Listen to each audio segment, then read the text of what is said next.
এবার আপনাদের সামনে তুলে ধরবো ট্রেনে কিরকম ধুন্ধুমার পরিস্থিতি তৈরি হয় প্রয়াগরাজগামী ট্রেনে।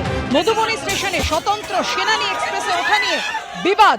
কামরার দরজা না খোলায় ট্রেনে ব্যাপক ভাঙচুর হয়, মেরে ভেঙে দেওয়া হলো এসি কামরার কাঁচ।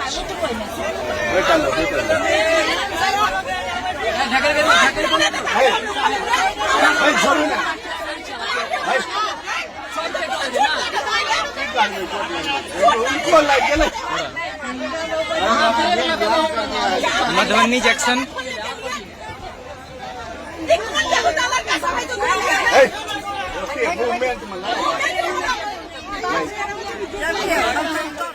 রাজ্য বিধানসভায় এসে বক্তব্য রাখতে চান দেশের উপরাষ্ট্রপতি জগদীপ ধনখড়।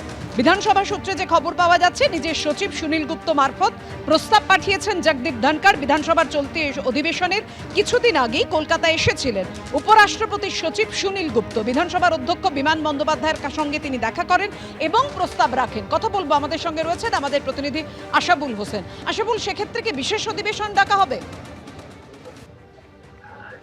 দেখো, এই চলতি অধিবেশনের কিছুদিন আগে রাজ্যপাল উপরাষ্ট্রপতি জগদীপ ধনখড় তিনি তার সচিব সুনীল গুপ্ত মারফত বিধানসভার অধ্যক্ষ বিমান বন্দ্যোপাধ্যায়ের কাছে একটি প্রস্তাব পাঠান এবং সেই প্রস্তাব হচ্ছে যে তিনি বিধানসভায় এসে একটা ভাষণ দিতে চান।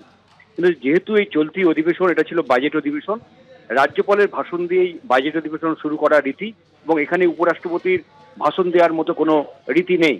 সেই কারণে একটা সিদ্ধান্ত হয়েছে যে আগামী দিনে রাজ্য বিধানসভায় একটি বিশেষ অধিবেশন ডাকা হবে এবং সেই অধিবেশন ডেকে সেখানে উপরাষ্ট্রপতিকে আমন্ত্রণ জানানো হবে, যাতে তিনি যে ইচ্ছাটা প্রকাশ করেছেন যে তিনি বিশেষ ভাষণ দিতে চান সেই ভাষণের ব্যবস্থা করবে বিধানসভা। এবং যেটা সূত্র মারফত জানা যাচ্ছে যে অন্য কোনো বক্তব্য নয়, রাজ্য সরকার যে বার্তা দিতে চায় সেই বার্তাটাই উপরাষ্ট্রপতি সেখানে পাঠ করবেন। তুমি জানো যে আমাদের এখানে দীর্ঘদিন ধরে রাজ্যপাল ছিলেন উপরাষ্ট্রপতি জগদীপ ধনখড় এবং সেই সময় নবান্ন এবং রাজভবনের মধ্যে একটা দীর্ঘ সময় ধরে একটা সংঘাতের আবহ ছিল।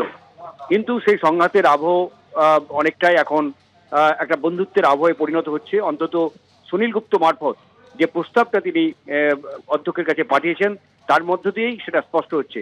এবং একই সঙ্গে বিধানসভার অধ্যক্ষকে তিনি শুভেচ্ছা বার্তা পাঠিয়েছিলেন এবং সেই শুভেচ্ছা বার্তা নিয়েই সুনীল গুপ্তা তিনি এসেছিলেন অধ্যক্ষ বিমান বন্দ্যোপাধ্যায়ের কাছে।